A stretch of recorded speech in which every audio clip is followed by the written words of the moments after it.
नमस्कार। आज के प्रोग्राम के साथ आपकी सेवा में हाजिर है आप ही की अपनी सरिता सबरवाल। हफ्तावार प्रोग्राम में हर सप्ताह मेरे साथ होते हैं डॉक्टर तानाजी आचार्य जी, जो हमें कुछ ज्ञान की बातें हमारे साथ शेयर करते हैं, हमें सिखाने की कोशिश में रहते हैं। हमारे बहुत से साथी बहुत अच्छे-अच्छे कमेंट्स एंड फीडबैक दे रहे हैं, जिसके लिए मैं तहे दिल से आप सबकी बहुत-बहुत आप सबको धन्यवाद कहना चाहूँगी। इसी तरह से आप हमें प्रोत्साहित करते रहिएगा। अगर अभी तक आपने मेरा चैनल सब्सक्राइब नहीं किया है, तो प्लीज़ मैं आपसे रिक्वेस्ट करूँगी कि यूट्यूब चैनल को सब्सक्राइब कीजिएगा, which is called Sarita Sabharwal. And Facebook पर आप देखते हैं तो भी कमेंट कीजिएगा, इंस्टाग्राम पे भी हैं हम, और ताना जी के भी आप यूट्यूब पर देख सकते हैं और उनकी फेसबुक पर भी इस प्रोग्राम को आप देख सकते हैं।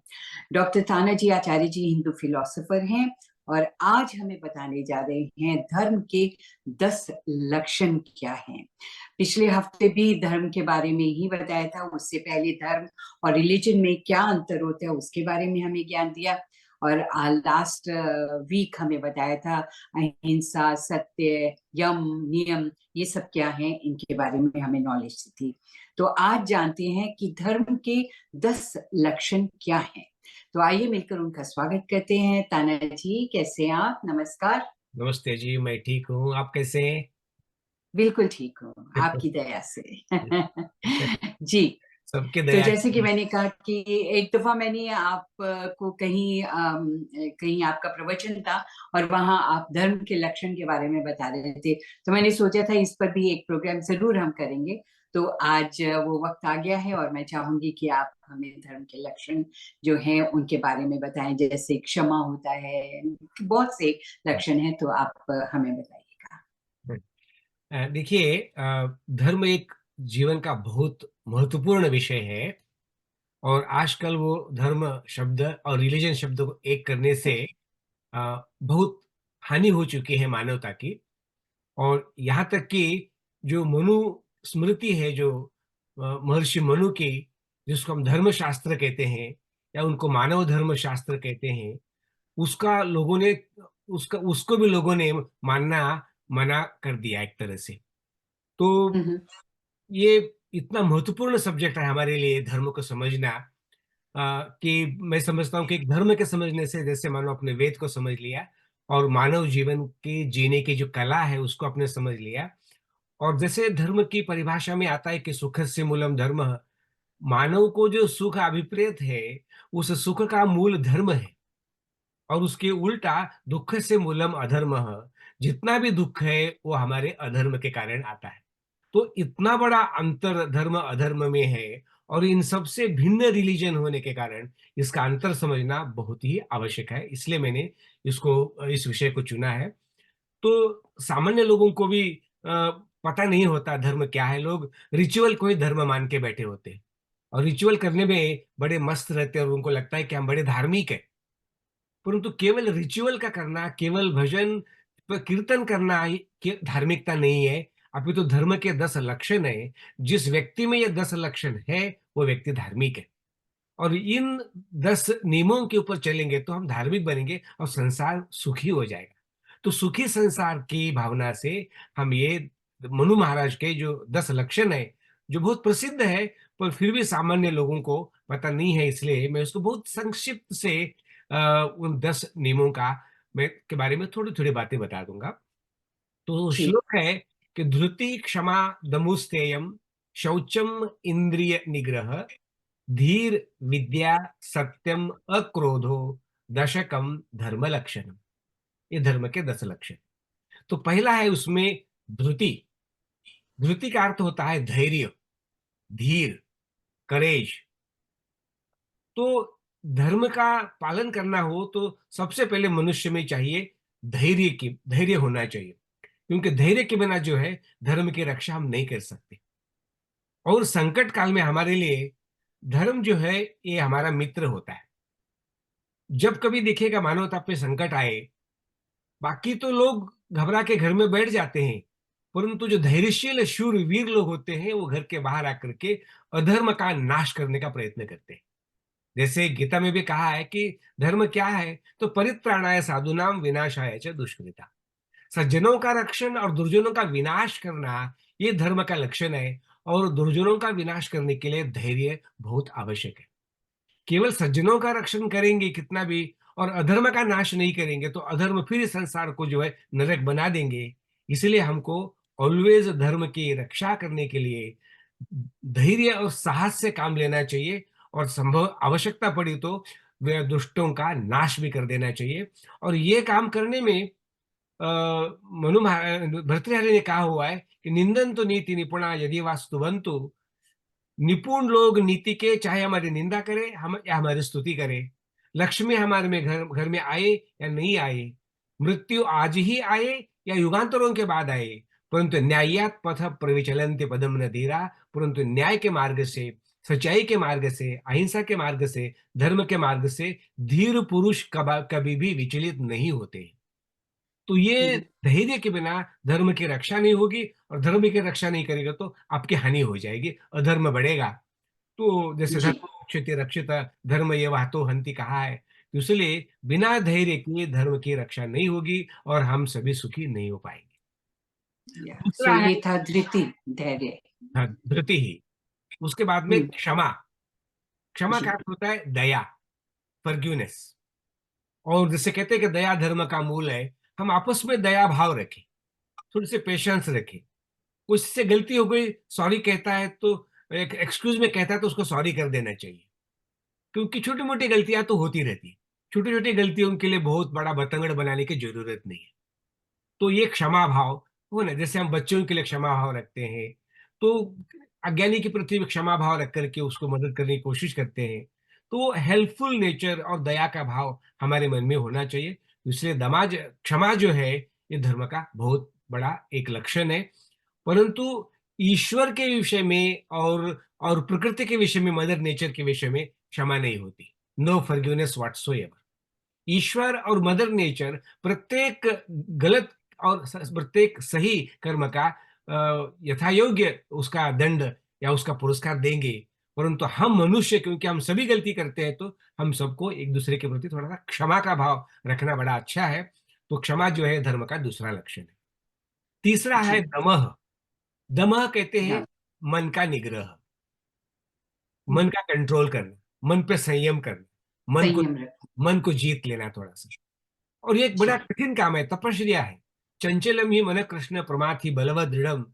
भगवान कृष्ण कहते हैं अर्जुन को, भाई ये मन बहुत चंचल है, इसको संभालना, इसको रोकना जैसे मानो हवा को रोकना है। परंतु अभ्यास से तो कौनते ही है। परंतु अभ्यास करेंगे, थोड़ी तपस्या करेंगे, साधना करेंगे, तो मन पे संयम करना भी संभव है। तो ये मन के संयम को, इस तप ये जो है मन के संयम का, ये धर्म का तीसरा लक्षण है। और कोई ऐसा जी करे तो उसके दुख दूर हो जाएंगे, क्योंकि मनः एव मनुष्याणाम कारणम बंध मोक्षयोः। मन ही मनुष्य के सुख और दुख का मूल कारण है। तो इसलिए मन के संयम से हमारे दुख दूर हो जाएंगे, और ये सबसे अच्छा और सरल तरीका है। इसमें प्रयास करना चाहिए। जिस मनुष्य के इंद्रियों पर संयम नहीं है, वो मनुष्य अधर्म तो करेगा ही करेगा, गलत काम तो वो करेगा ही करेगा। तो उससे तो हम बच नहीं सकते, और जी दुखी भी हो जाएगा। तो हम्म, चौथा है अस्तेय, चोरी हंसते न करना। ना चोरी करें। न करना। अभी देखिएगा, चोरी करना किसको अच्छा लगता है? और ये चोरी न हम्म, करने का नियम योग दर्शन के पांचवें इसमें भी था कि अस्तेय वहां पर भी था। तो मनुस्मृति में और योग दर्शन में ये अस्तेय, चोरी न करने का नियम कॉमन है, समान है। और इसके बारे में हम चर्चा किए थे। जो वस्तु हमारी नहीं है, वो उसको लेने के लालच हम करेंगे, तो वो लोभ है ये हमारा, और वो लोभ जो है पाप का मूल है। ये इटसेल्फ चोरी करना पाप है। तो चोरी करना पाप है, इसलिए चोरी न करना धर्म का एक लक्षण है। हमें पता ही नहीं चलता कि चोरी किसको कहना चाहिए, किसको नहीं कहना चाहिए। बस जो चीज आपकी नहीं है उसको अपना ले लो। जो आपकी है वो आपकी है, जो दूसरों की है वो दूसरों की है। लेना हो तो पूछ के ले लो, वो हम्म, पाप नहीं है। भीख मांग लो, कोई पाप नहीं है।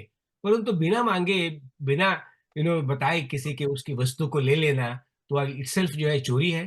तो ये सभी इस बात को समझते हैं, तो इसलिए मैं इसको इतना ही उसके बारे में कहूंगा। पांचवा जी नियम है शौच, सोच क्लीनलीनेस। क्लीनलीनेस, शौच, हम्म, सफाई, तो हम्म, इसमें तन की सफाई, मन की सफाई, आत्मा की सफाई, बुद्धि की सफाई, हर तरह की सफाई जो होती है, क्लीनलीनेस होती है, वो धर्म का लक्षण है। और cleanliness is godliness, godliness is happiness. तो ये बहुत अच्छा। हाँ। और क्लीनलीनेस का मतलब होता है सरलता, निष्कपटता, स्ट्रेट फॉरवर्डनेस, कहते हैं ना, आदमी बहुत साफ है, उसका मन बहुत साफ है। तो ऐसे साफ व्यक्ति के लिए संसार में जीवन बड़ा सरल हो जाता है। कोई हाइड एंड सीक नहीं करना है, कोई डर भय की चिंता नहीं होती है। कहते हैं ना, सांच को आंच नहीं है, तो उसको डरने की जरूरत नहीं है। इसके विषय में जी। इस शौच को एक्सप्लेन करने के लिए महाभारत में वगैरह बहुत सुंदर वर्णन आता है। मैं केवल पढ़ के आपको बताना चाहूंगा। ब्रह्मचर्यम जो है, ये तप कहलाता है। और शौच क्या होता है, सफाई शुद्धता क्या होती है, कहते ब्रह्मचर्यम, ब्रह्मचर्य ये शौच है, क्लीनलीनेस है। तपह हम्म, शौचम, शांति, क्षमा करना शौच है। मधुमांस का न खाना शौच है, क्लीनलीनेस है। मर्यादा में रहना, ये ये भी शौच है। और शमः का अर्थ होता है अपने इंद्रियों पे संयम करना। ये सभी क्या है, ये शौच क्लीनलीनेस कहलाता है। और कहा जी। हुआ है महाभारत में, मनः शौचम, कर्म शौचम, कुल शौचम, शरीरम शौचम, वाक शौचम। ये 5 प्रकार का क्लीनलीनेस होता है, अर्थात तन मन धन से, सब प्रकार से, वाणी से जो है सरलता, क्लीनलीनेस जो है, ये सभी वो जरूरी शौच है। कहलाता है। तो उसका हम्म, काफी विस्तार से हमारे शास्त्रों में वर्णन है। इवन विशेष रूप से अर्थ के विषय में, हम्म, बाकी मनुष्य कितना भी सफाई रहे, पर पैसे के विषय में कोई ना कोई उसकी हम्म, अशुचम, अक्लीनलीनेस हो ही जाती है। तो जी, जो जो अर्थ के विषय में जो क्लीन है ना, तो मानो कि वो सच्चे अर्थ में वो क्लीन व्यक्ति है। तो इसलिए सर्वेषाम अर्थानाम अर्थ शौचम विशिष्यते। तो अर्थ शुचिता जो है वो बहुत बड़ी चीज है। तो ऐसा ये कहा हुआ है। और जी। छठा जो है इंद्रिय निग्रह। इंद्रिय निग्रह। हाँ, तो जैसे हमने मन का निग्रह कहा था, वैसे इंद्रियों का निग्रह। इंद्रियों में हम्म, हमारे जैसे नासिका, जिह्वा, चक्षु, त्वचा, श्रोत्र जो है, ये सभी इंद्रियां अपने अपने विषयों की ओर दौड़ती रहती है। और मनुष्य इन इंद्रियों को खुश करते करते ही परेशान होता है, और नहीं कर सका तो कोई ना कोई गलत काम कर देता है। जी, गलत गलत काम कर देगा तो गलत करते ही फिर दुखी हो जाएगा। तो जैसे जैसे जिह्वा अपनी है, रस के जी, रस पे वश न करो, ज्यादा खाएगा तो मोटापा बढ़ेगा, तो दुखी हो जाएगा। अपने वाणी से गलत बोलेगा, दूसरों को दुखी करेगा, तो जीवन में कटुताई आ जाएंगी। तो किसी भी तरीके से आप जहां कहीं इस इंद्रियों पे संयम नहीं करो तो दुख आएगा ही आएगा। तो इसको आप विस्तार से आप स्वयं भी समझ सकते हैं। इसलिए कहते हैं कि जो इंद्रियों को जीतता है, तो मानो वो सारे जग को जीत लेता है। इतनी बड़ी शक्ति इंद्रियों के जीतने में है। तो उसको किसी और जी, को जीतने की आवश्यकता नहीं है। इंद्रिय जी। जय होगा तो मनुष्य को खुद राज्य की अपनी। प्राप्ति हो जाएगी। चाणक्य ने जी। कहा है, इंद्रिय जैसे मनुष्य को राज्य की प्राप्ति हो जाएगी, और फिर हम्म, सर्टेनली सुख हो जाएगा। तो इसलिए जो इंद्रिय जय है, ये छठा लक्षण है। सातवां जो जी, है, धी कहते हैं, बुद्धि, विवेक बुद्धि, जिसको टैलेंट, इंटेलेक्ट कह सकते हैं। जैसे एक मूर्ख होता है, एक विद्वान होता है ना, बुद्धिमान होता है। तो जी, बुद्धिमान व्यक्ति ही समझ सकता है कि धर्म क्या है, अधर्म क्या है, पाप क्या है, पुण्य क्या है, कर्म क्या है, अकर्म क्या है। जब उसकी बुद्धि ही नहीं है, तो जिसने जो कहा बाबा वाक्य प्रमाणम करके चलेगा, तो वो जो है धर्म की रक्षा नहीं कर पाएगा। तो उसके लिए तो कहते हैं ना, अकल बड़ी क्या भैंस बड़ी, तो वो तो कहेगा भैंस ही बड़ी होती है। तो भैंस उसको बड़ी। उसको उसमें उसमें बुद्धि ही नहीं है। और जिसकी हम्म, बुद्धि होती है, वह वही बलवान होता है। बुद्धि यस्य बलम तस्य, निर्बुद्धिस्तु कुतः बलम। तो बुद्धिमान व्यक्ति के पास बल होता है, और वो कर्म अकर्म का, पाप पुण्य का जो है विवेक समझ सकता है, और धर्म की रक्षा कर सकता है। तो बुद्धि भी जी, होना बहुत जरूरी। और आठवां है जी, विद्या। विद्या शब्द बनता है ज्ञान से, विद ज्ञाने, और उसी से विद्वान बनता है, जिसके पास ज्ञान होता है। तो ज्ञान में जैसे सभी भौतिक ज्ञान होता है, आध्यात्मिक ज्ञान होता है। तो दोनों ज्ञान जिसके पास में होता है, वो व्यक्ति धर्म की रक्षा कर सकता है। अभी जैसे हम्म, पदार्थों के गुण-धर्म का पता हो, तो वो ठीक खाएगा, पिएगा, ठीक औषधि लेगा। रसायन शास्त्र का ज्ञान होगा विज्ञानी है। तो ज्ञान से वो पदार्थ विद्या का और रसायन शास्त्र का सबका उपयोग अपने जीवन में सही करेगा, तो वो सुखी हो जाएगा।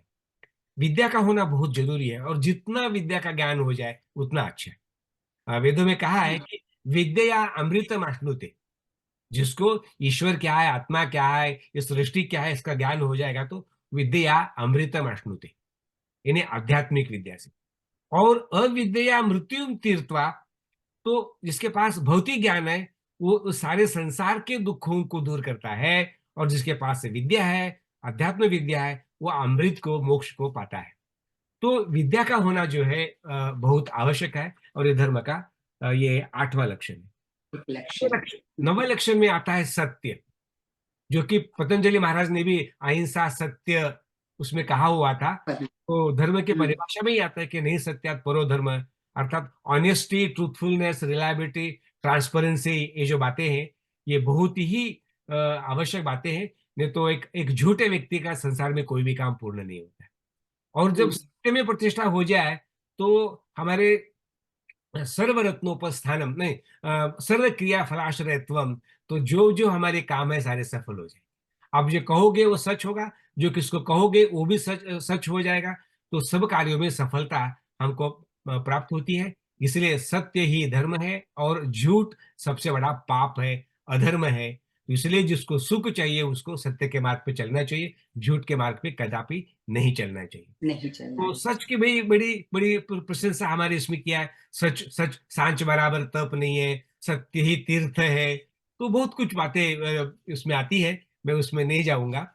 और जो 10वां लक्षण है अक्रोध, तो पतंजलि महाराज के नियमों में भी आया था कि क्रोध नहीं करना चाहिए। और क्रोध जो अक्रोध जो है, क्रोध न करना धर्म का लक्षण है। तो आपको पता ही है, क्रोध करेगा वो भी दुखी होता है बाद में, जिस पर किया वो भी दुखी होता है। क्रोध कभी भी सुखदायक नहीं होता है, किसी के लिए भी नहीं होता है। चाहे काला है, गोरा है, कोई रिलीजन का है, किसी देश का व्यक्ति है, यूनिवर्सली क्रोध जो है बहुत बुरा है। कहते हैं कि जिसके पास कोप है, तो उसके उसका जीवन तो नरक बन ही जाता है। समझ लेना कि जो व्यक्ति क्रोधी व्यक्ति है, समझ, क्रोधी है। क्योंकि वो नरक में जी रहा है वो, ऐसा समझ ले, हम्म, दुःख में तो रहेगा। और गीता में तो जी। साफ कहा है, क्रोधात भवति सम्मोह, सम्मोहात् स्मृति विभ्रम, स्मृति भ्रंशात् बुद्धिनाशो, बुद्धिनाशात् प्रणश्य।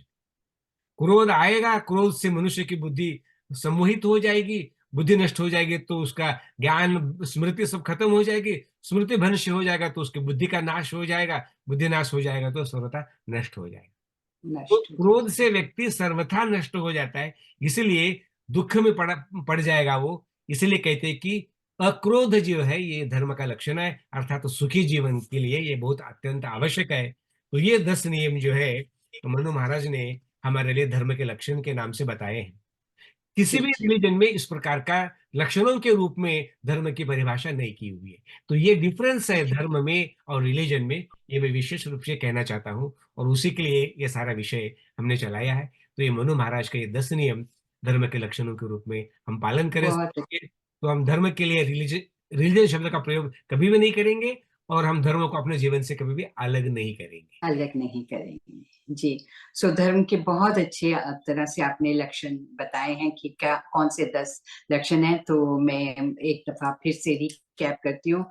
धृति, जिसे धीर कहते हैं, करेज कहते हैं, क्षमा, माफ करना, और दूसरे दम, दम का मतलब हमेशा संयम में रहना, अस्तेय, चोरी ना करना, हुँ, ये भी बहुत बड़ा धर्म है। शौच यानी भीतर से और बाहर से अपनी सफाई करना, और साफ रहेंगे, साफ सोचेंगे, साफ काम करेंगे।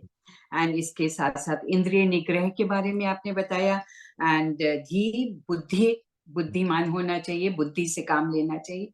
और इसके साथ साथ आपने बताया हमें कि विद्या, ज्ञान का होना बहुत जरूरी है। और जो इंसान ज्ञानी होता है वो कभी अधर्म की तरफ नहीं जाता है, वो अपनी सोच, अपने ज्ञान से सब कुछ अच्छे काम ही करता है। और सत्य का साथ कभी ना छोड़े। कभी कभी लोग छोटी छोटी बात पे झूठ बोलते हैं और झूठ का रास्ता अपना लेते हैं, वो बहुत गलत बात है। तो सत्य का साथ दीजिए हमेशा, और सत्यवादी बने, और अब वो ही धर्म है। असत्य जो है या जो झूठ बोलते हैं वो धर्म से बहुत दूर हैं, धर्म से कोसों दूर हैं। एक बार पता अक्रोध चले कि कोई झूठा आदमी है ना, उस पर दोबारा कोई विश्वास करेगा ही नहीं है। करता ही नहीं तो है। कितना जी बड़ा नुकसान है बताइए। बिल्कुल, और अक्रोध इस धर्म, और क्रोध जो करना है वो बहुत बुरी बात है। क्रोध में आकर इंसान बहुत से गलत काम करता है, इसलिए वो गलत काम ना करने हो तो हमेशा के लिए गुस्से को कह दें कि गेट आउट।